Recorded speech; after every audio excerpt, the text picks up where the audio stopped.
Salut les champions, bienvenue sur cette nouvelle vidéo dans laquelle je vous présente mon planificateur de budget mensuel afin que vous aussi, vous puissiez gérer vos revenus et vos dépenses sans vous prendre la tête.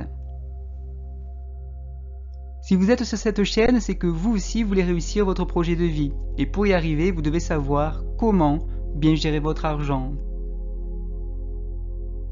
Et bonne nouvelle les amis, vous allez pouvoir vous aussi traquer vos finances de manière précise et automatique.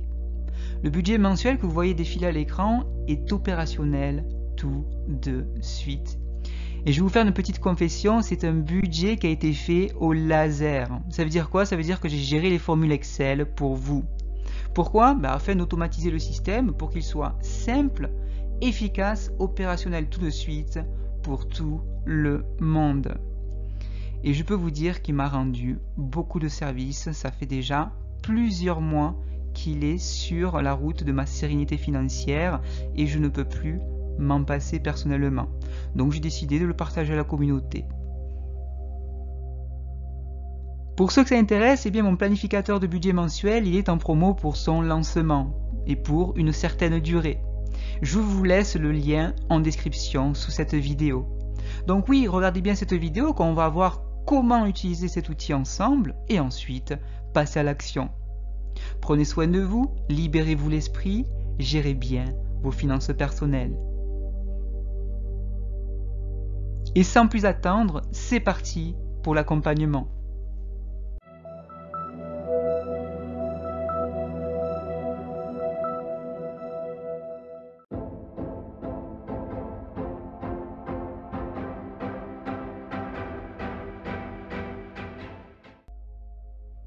Bonjour les champions de la finance personnelle, j'espère que vous allez bien. Bienvenue dans votre accompagnement pour construire et automatiser votre budget mensuel. Vous allez voir, ce modèle a été conçu pour vous faciliter la vie. Et tous les calculs ont été faits pour vous. Il vous suffit seulement d'entrer vos revenus et vos dépenses. Je vais vous faire une démo complète pour vous aider à utiliser ce tableur et remplir ainsi vos objectifs budgétaires. Et bonne nouvelle, 1 heure par mois seulement, c'est ce que vous aurez besoin pour réaliser votre budget. La feuille de calcul est divisée en plusieurs onglets comme vous le voyez. Vous avez l'onglet total ici, l'onglet me lire instructions ici, l'onglet budget mensuel ici et enfin l'onglet transactions. L'onglet total, les amis, s'il vous plaît, vous n'y touchez pas. Ensuite, vous avez l'onglet instructions. Là, par contre, je vous conseille fortement de le lire lorsque, surtout, vous vous lancez pour la première fois et que vous lancez votre premier budget. Tout est répertorié ici dans les instructions. Donc, en plus et en complément de la démo actuelle en vidéo, vous avez quand même ce passage instruction là, qui est utile. Voilà, et vous allez pouvoir utiliser parce que tout est répertorié. L'étape numéro 1, l'étape numéro 2, l'étape numéro 3 et enfin l'étape numéro 4 avec quelques conseils de complément sur la fin. Ensuite, vous avez l'onglet budget mensuel. Cet onglet va être au centre de votre budgétisation. Il sera complété et je vais vous guider bien évidemment sur cette démonstration. L'onglet transactions, là aussi, sera complété et là aussi, je vous guiderai. Je vous dirai exactement ce qui est à rentrer manuellement dans votre budget et ce qui est calculé automatiquement. D'accord? Démarrons donc maintenant la démo avec un exemple chiffré pour que ça puisse vraiment vous aider quand vous vous lancerez. C'est parti. Donc là, ce que je vais vous demander de faire, c'est de vous positionner sur l'onglet budget mensuel. Ici, d'accord? L'onglet central. Ce que je vais commencer par vous proposer, c'est de rentrer le mois, ici, le mois en cours. Donc manuellement, vous rentrez le mois en cours pour vous, lié à votre budget mensuel du moment. D'accord? Donc une fois que c'est fait, vous avez en fait, qu'est-ce que vous retrouvez ici sur cette page? Vous allez retrouver en fait 5 tableaux. Donc, vous avez le tableau revenu, ici, Vous avez ensuite le tableau lié à vos dépenses fixes ici. Vous avez ensuite le tableau lié à vos dépenses variables ici. Le tableau lié à vos économies, donc votre épargne ici. Et le tableau lié à vos dettes ici. Donc 1, 2, 3, 4, 5 tableaux. OK? Et sur la partie de droite, vous voyez qu'il y a des éléments aussi. Eh bien, sur la partie de droite, vous allez trouver des résultats exploités qui se forment automatiquement chaque fois que vous rentrez les données dans les tableaux. Vous allez trouver notamment la répartition de vos dépenses réelles du mois via un graphique qui se fera au fur et à mesure des calculs. Et intéressant aussi, vous aurez un tableau, un diagramme comparatif entre les dépenses réelles et votre budget. Ensuite, vous aurez même d'autres résultats exploités qui se formeront au fur et à mesure que vous remplissez votre tableau, notamment votre revenu total prévisionnel, votre restant à la fin du mois prévisionnel, votre budget réel du mois et le restant réel. On exploitera tout ça petit à petit, c'est juste pour vous montrer comment est structurée cette feuille de calcul et que pour que vous puissiez identifier les différentes zones importantes. C'est bon, est-ce que vous vous situez bien? Est-ce que on peut continuer? Pour l'instant, c'est très facile et d'ailleurs, vous allez voir que sur cette démo, tout sera facile, mais il faut savoir quand même voir la chose une fois pour ensuite bien vous lancer. Du coup, vu que vous êtes prêts et prêtes, passons maintenant à l'action à réaliser de votre côté. Donc, on va rentrer dans le vif du sujet, on va procéder sur cette démo étape par étape. Je vais tout vous montrer comme si je démarrais de zéro, d'accord? Donc comme ça, je me mets à votre place et on avance petit à petit ensemble.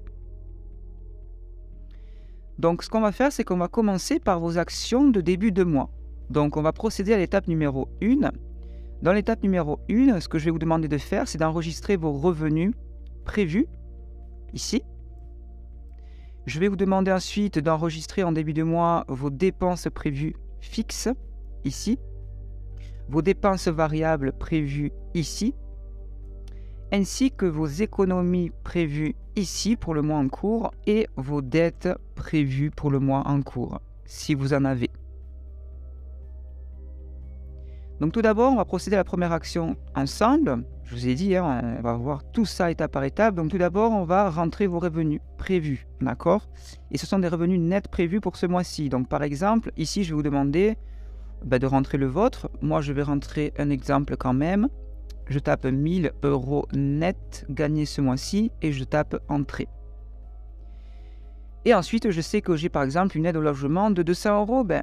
Je mets ici 200 et je tape entrée. Et vous voyez que le total est calculé automatiquement. On est sur votre revenu total prévu, d'accord, pour ce mois-ci. Une fois que vous avez rempli votre revenu prévu, je vais vous demander de remplir vos dépenses fixes prévues, ainsi que vos dépenses variables prévues, vos économies prévues et vos dettes prévues. D'accord? Donc passons aux dépenses fixes prévues. Vous allez identifier vos dépenses fixes et vous allez taper le montant prévu pour ce mois-ci. Par exemple, vous savez que le loyer, en prévisionnel, il tombe chaque mois, c'est 300 €. L'électricité, effectivement, on prévoit de consommer environ comme le mois dernier, 30 €. L'eau, pareil, on va mettre ici 20 € dans le cadre de notre exemple, mais vous mettez bien évidemment les chiffres qui correspondent à votre situation. Je vais mettre 20 € pour le gaz, 20 € pour le téléphone, et je vais mettre Internet, allez, la box à 20 € ici. Je vais aller sur l'impôt sur le revenu parce que je mensualise un petit peu tout ça. Voilà, 30 €, c'est une dépense fixe pour moi. Je tape le chiffre et je tape entrée. Et ensuite, je vais rajouter l'assurance auto que j'ai mensualisée pour 50 € ici, dans notre exemple fictif. Je vais mettre pour l'assurance habitat 30 €, 30 € mensualisés ici, et en mutuelle enfin 30 €. Donc là, j'ai rentré toutes mes dépenses fixes prévues et vous voyez que tout est calculé automatiquement ici. Petite note, les amis, vous pouvez enlever, vous pouvez modifier les catégories que vous trouvez ici en ajoutant des catégories en fonction de votre situation personnelle. D'accord? Je ne veux pas un topo sur ça, mais évidemment que vous pouvez personnaliser toute cette feuille de calcul. Ok? Dans tous les cas, le calcul se fait automatiquement.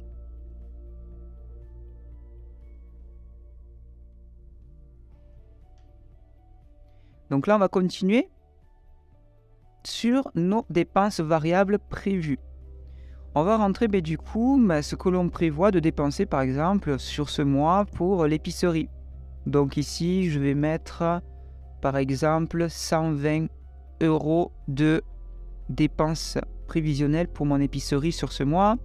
Je vais dire que voilà, on ne sait jamais, chaque mois je mets quand même 20 € pour la santé, pour une consultation si besoin, un petit rhume ou quoi.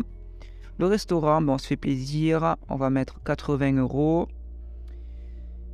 Le transport, 30 € pour la carte de tram et des bus, par exemple. Coiffeur esthétique pour les dames notamment, mais pour les hommes, le coiffeur, c'est important aussi. Donc, on va mettre 30 € le tout. C'est pour l'exemple. Activité sport et culture. Ah oui, il faut faire du sport. Allez, 100 €. On a l'abonnement CrossFit et on va au cinéma. Ensuite, équipement d'hiver, oui. On va se mettre un chiffre d'exemple ici, 30 €. On va acheter quelque chose sur Amazon ce mois-ci. Voyage, mini-voyage, oui, 60 €. Voilà, on se fait plaisir. Et en cadeau, allez, un petit cadeau en plus de 20 € par exemple. Et là, pareil, en fait, vous pouvez enlever, modifier des catégories et que ce soit fait en fonction de votre situation, d'accord? Que ce soit proche de votre réalité. Et comme vous le voyez, le montant se calcule toujours automatiquement avec la somme de vos dépenses variables ici calculées. On a validé les revenus prévus, on a validé les dépenses fixes prévues, on a validé les dépenses variables prévues. On va aller sur le 4e tableau, on va voir au niveau de vos économies.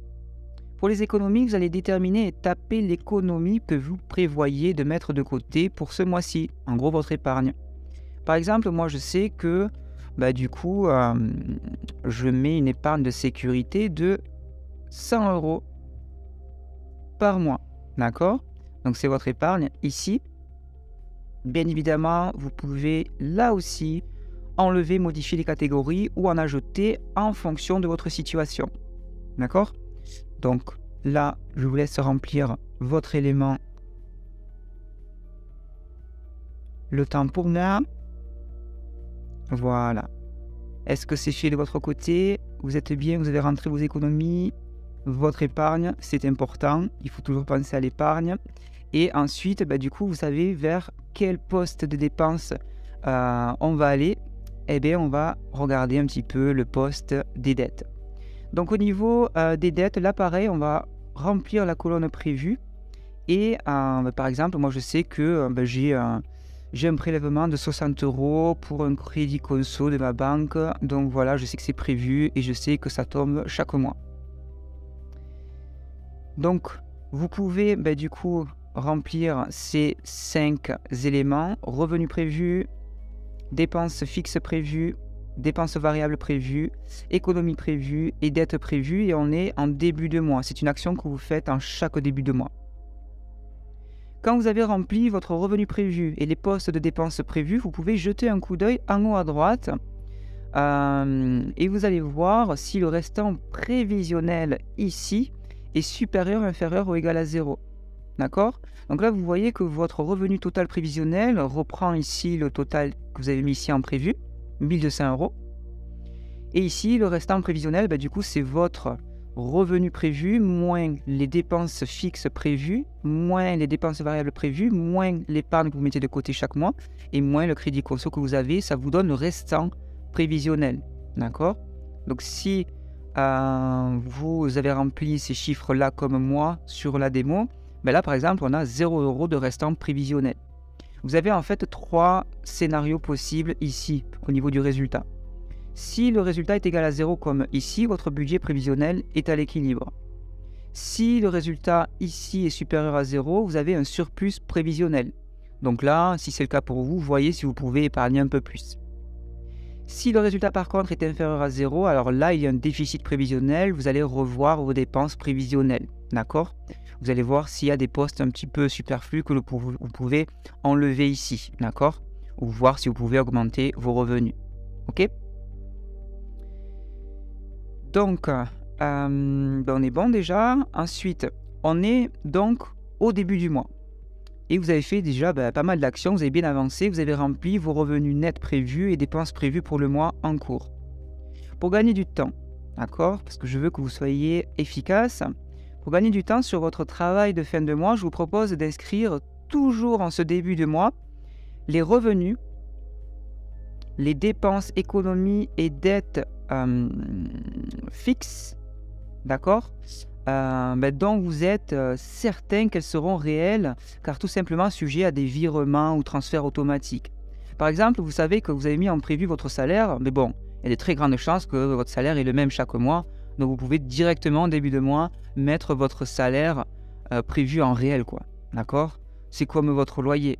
Le loyer, vous savez qu'il tombe chaque mois, qu'il est le même, sauf renégociation ponctuelle, et vous savez que vous pouvez quand même remplir ces éléments, ils deviendront réels très certainement à la fin du mois. Ok? Donc ça, j'ai parlé du salaire, je parle du loyer, mais vos assurances, vos abonnements récurrents, votre épargne automatisée et la dette automatisée chaque mois, ce sont des éléments que vous avez mis en prévu, mais il y a certains de ces éléments qui ont de très fortes chances d'être bien réels. Ok? Donc là, ce que je vais vous demander de faire, c'est d'identifier ces postes-là. Et là, par exemple, moi, dans mon exemple, je sais que mon salaire prévu, ce sera le salaire réel, à quasiment 100%. Je sais que l'aide au logement, elle va tomber aussi, sauf si le gouvernement fait faillite, ce ne sera pas le cas encore. Ensuite, pareil, vous allez dans le poste des dépenses fixes. Moi, je sais que mon loyer prévu de 300 €, franchement, c'est ce qui va tomber, c'est ce qu'on va me demander du coup à la fin du mois. Ensuite, le téléphone, je sais que j'ai un abonnement, par exemple, donc qui va tomber. Ensuite, Internet et impôt sur le revenu, ça tombe aussi. Donc, je vais mettre Internet et le téléphone 20 €. Internet ici, c'est bon. L'impôt sur le revenu, je sais que c'est mensualisé, donc OK. Ensuite, l'assurance auto, j'ai prévu 50, mais du coup, c'est vraiment ce qui tombe chaque mois, donc je suis quasiment sûr que ce sera la même chose. Ensuite, l'assurance habitat et les mutuelles, pareil. Donc, le prévu va être le réel parce que je suis certain que ce qui a été prévu sur ces dépenses-là va vraiment être ce qui va se passer. Ok, je regarde ensuite si je peux remplir plus. Non, je ne peux pas remplir plus. Le reste, ça va dépendre, du coup, peut-être de ma consommation d'électricité notamment. Donc ça, c'est bon. Et vous savez que tout est calculé automatiquement. Ok. On a fait le revenu réel, les postes dépenses fixes réelles qu'on peut mentionner en réel de façon quasi certaine. Et bien maintenant, on va passer à l'épargne de sécurité. On va passer à l'épargne de sécurité là maintenant. Donc on va aller sur le tableau épargne ici, donc vos économies. Et moi je sais que par exemple, je sais que mon virement le premier jour du mois de mon compte courant vers mon compte épargne est certain. Parce que voilà, je me suis mis dans une logique d'épargner de façon automatique. Donc je fais un virement de mon compte courant chaque premier du mois vers mon compte épargne. Comme ça, je sais que ce qui est prévu est réel. Ok? Et vous faites pareil du coup pour votre dette parce que vous avez peut-être un prélèvement que votre banque a activé pour votre crédit consommation, pour vos études ou acheter une voiture notamment. Et vous savez que tous les mois, c'est 60 €. Voilà. Donc on gagne du temps, on est en début de mois et on note un petit peu, on anticipe un petit peu les dépenses. Il y a certaines qui seront prévues, qui seront réellement réelles. Ok pour vous?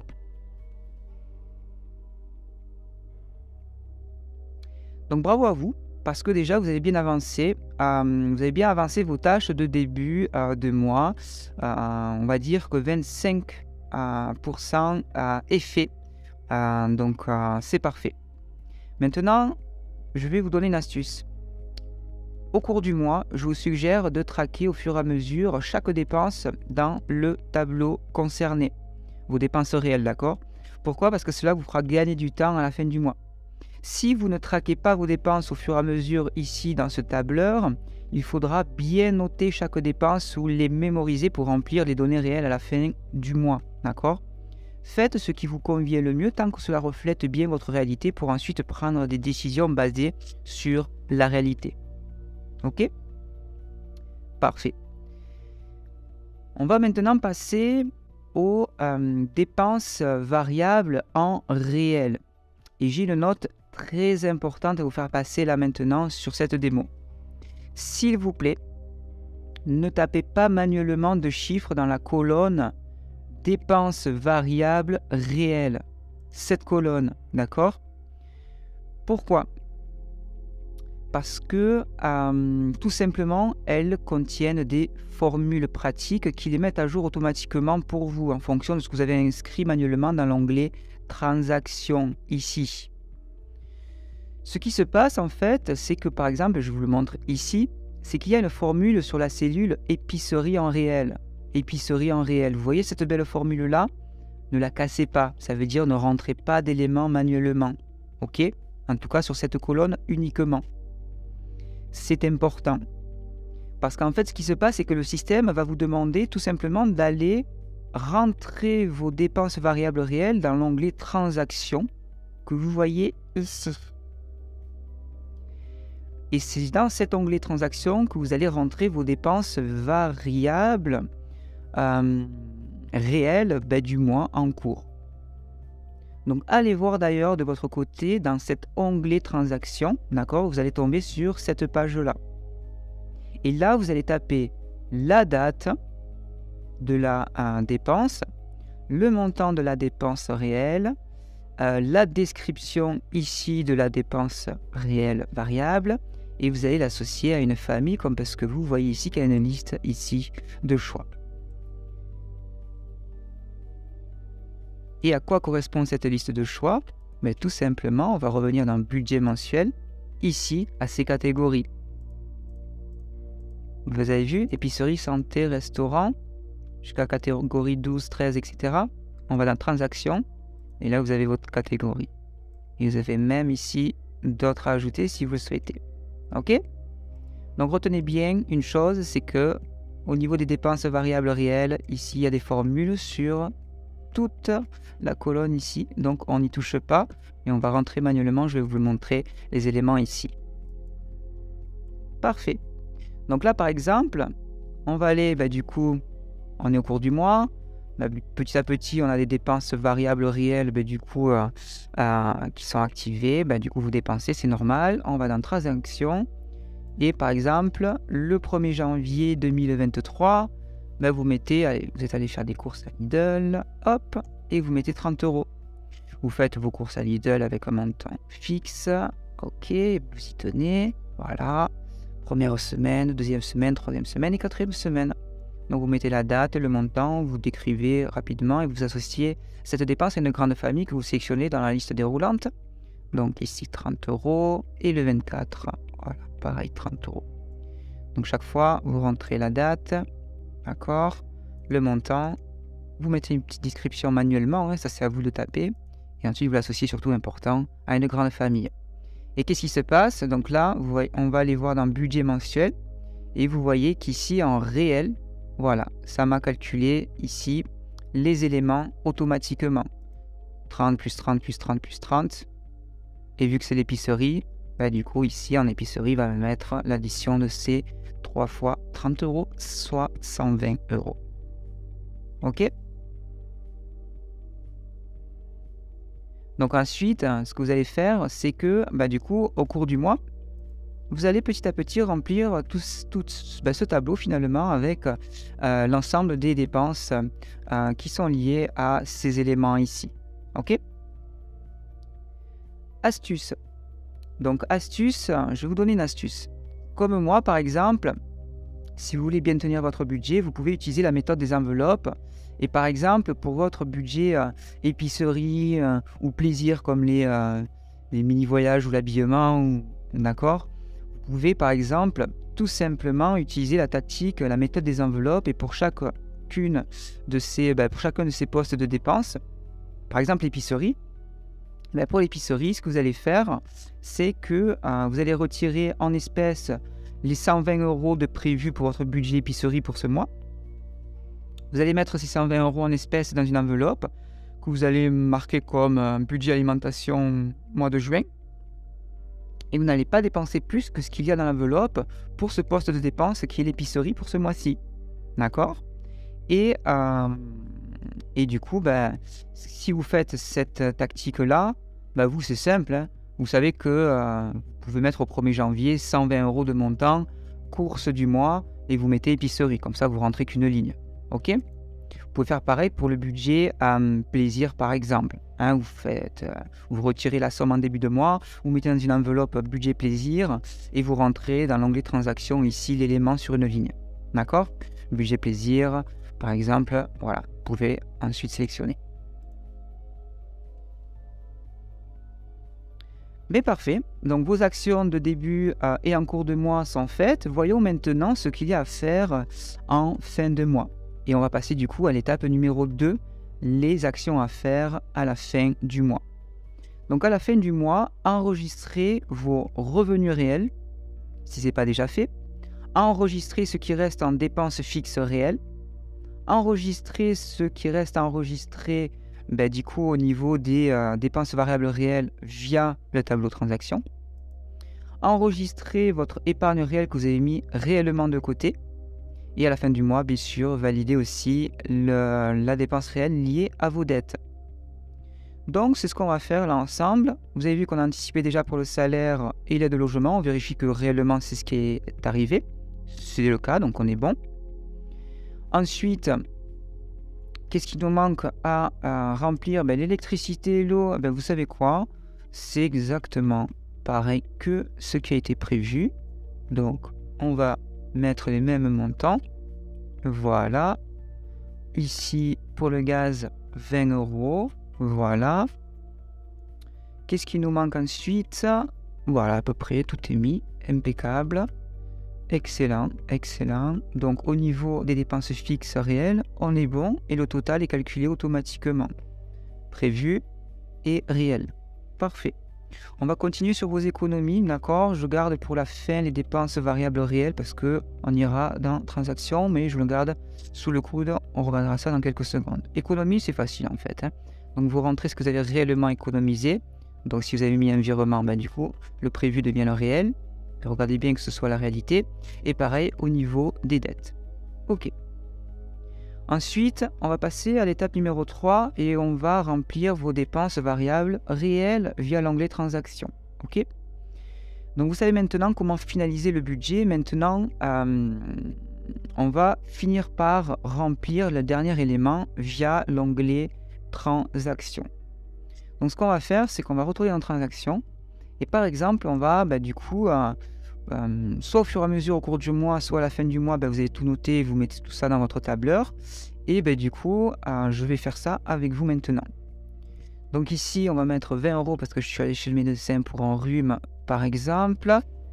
Voilà, on va mettre 20 et on tape entrée. Ensuite, restaurant, restaurant 1 et 2, à chaque fois, c'était 40 €. Voilà, 40 €. Hop, j'ai mis 4 €, on n'est pas McDo. Hop, voilà, un bon restaurant, 40 € ici, je suis allé au 2 janvier, le 25 janvier, je note tout ça. Ensuite, la carte tram que j'ai réinitialisée, réactivée le 1er janvier, chaque début de mois. Donc, elle m'a coûté 30 €. Le coiffeur, j'y vais une fois par mois, donc voilà, 30 € ici. Ensuite, l'abonnement mensuel à CrossFit, 80 €. La santé avant tout, voilà. 20 €, je suis allé voir Avengers au cinéma. Et là, lui, du coup, je mets ma dépense ici, 20 € au cinéma. Je me suis acheté des écouteurs chez Amazon, 30 €. Voilà. Et ensuite, escapade avec ma copine, voilà, 60 €. Ici, on est allé à la plage. Même en janvier. C'est l'avantage d'habiter dans le sud de la France. Et ensuite, un petit cadeau à la copine. Voilà. Je vous rappelle que vous tapez un montant et vous tapez sur Entrée. Je vous rappelle que vous rentrez une date manuellement, le montant manuellement, une petite description manuelle et qu'ensuite, par exemple, cadeau copine, je vais aller voir dans ma liste déroulante ici si effectivement, du coup, il y a quelque chose qui se rapproche du cadeau à ma copine. Voilà, cadeau, voilà, ici. Ok?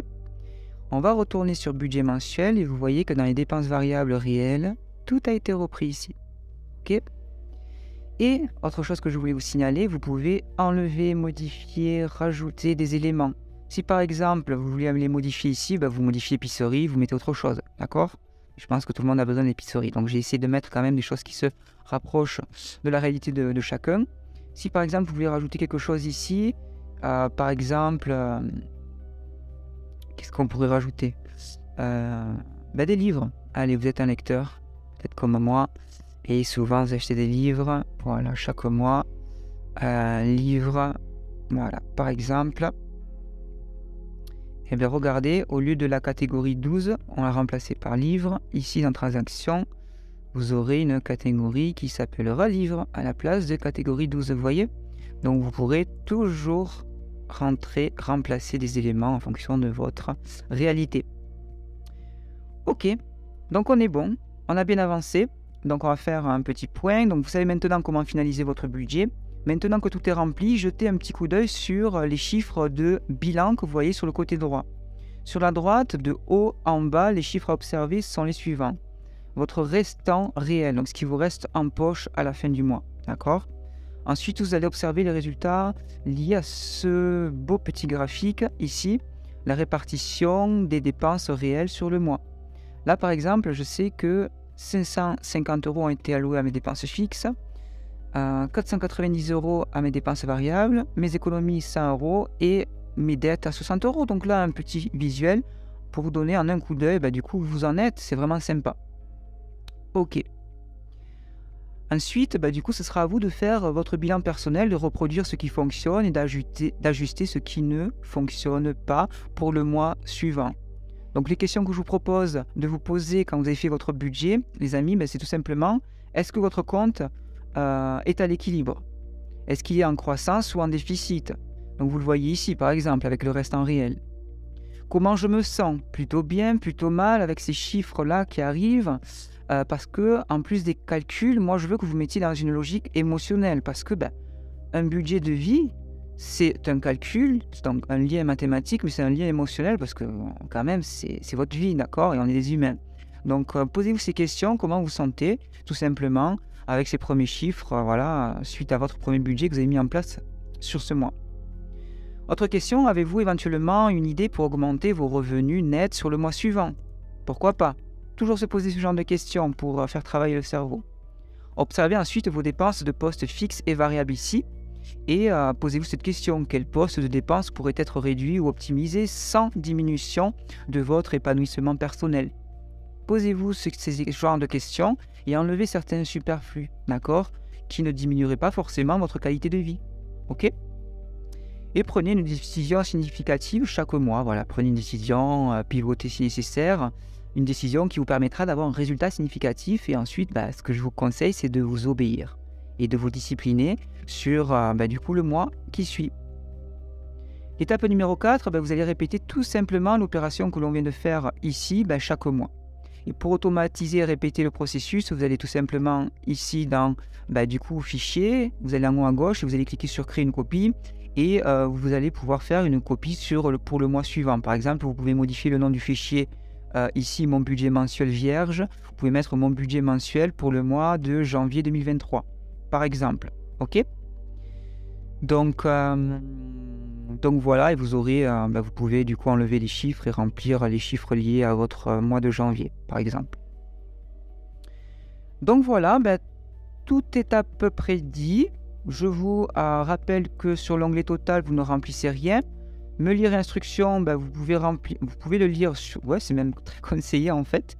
Vous le lisez suite à la démo et lorsque vous remplissez votre premier budget, tout est détaillé, donc je vous conseille de le lire. Attention, la note importante au niveau de l'élément qu'on a vu sur l'onglet transactions.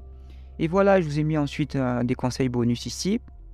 Le budget mensuel, bah, c'est le cœur de votre budget, donc vous savez que tout est à rentrer manuellement et c'est calculé ensuite automatiquement, et de ne pas toucher uniquement cette colonne-là de dépenses variables réelles et de rentrer petit à petit vos éléments ici. Donc voilà, ben merci du coup de mettre la priorité sur quelque chose qui est important dans la vie. Donc votre finance personnelle, votre budgétisation. Et l'avantage de ce budget, quand il est fait et ciselé à leur fin, c'est que vous allez tenir vos finances, vous allez assainir vos finances. Et surtout, de façon émotionnelle, moi ce que je vous souhaite, c'est d'organiser vos finances grâce à ce budget de façon à bien ou encore mieux dormir la nuit. Voilà, c'est ça en fait l'objectif, tout simplement. Merci. Merci d'avoir suivi la vidéo jusqu'au bout. D'ailleurs, je voudrais vous remercier tous, la communauté Sympa de réussir sur YouTube, parce que vous êtes de plus en plus nombreux à suivre mes vidéos jusqu'au bout. Et j'espère que cette nouvelle vidéo vous a plu. Et pour ceux que ça intéresse, eh bien, comme je vous l'ai dit, mon planificateur de budget mensuel, il est en promo pour son lancement pour une certaine durée. Donc n'hésitez pas à aller voir le lien juste sous cette vidéo en description. Et ce qui me ferait plaisir, c'est que vous explosiez vos résultats financiers. Et des fois, l'enrichissement, c'est pas regarder des dizaines et des dizaines de vidéos YouTube, c'est passer à l'action avec un système clé en main, qui est un système en plus ici, vous le voyez, très accessible. Prenez soin de vous, libérez votre esprit, gérez bien vos finances, et moi de mon côté, je vous dis à très bientôt pour une prochaine pépite. Et n'oubliez pas ceci, on avance ensemble. Merci.